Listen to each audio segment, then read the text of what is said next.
Good morning guys! So ayan, bali, pinalabas ako ni husband dahil hiniram niya yung susi ng garahe para makuha ko raw dahil kukunin niya yung kanyang bike at ilalagay niya sa kanyang sasakyan dahil gagamitin niya sa kanyang trabaho. Kung makikita niyo dyan guys, madilim pa dahil maaga talaga siyang umaalis.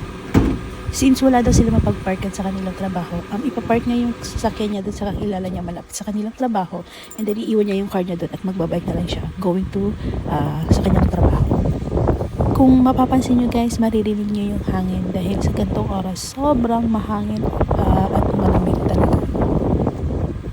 Ayan guys, bali tatanggalin niya yung gulong dahil hindi magkasya ng buo yung kanyang bike sa sasakyan. Kaya ito ang kagandahan ng kanyang bike, detachable. Pwedeng tanggalin yung gulong. So ayan guys, tatanggalin lang niya at ilalagay na lang niya sa loob.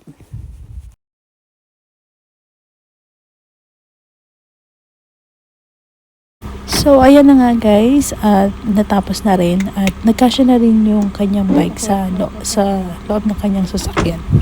So, ayan na nga at aalis ng aking husband. So, bye-bye. Thank you for watching guys.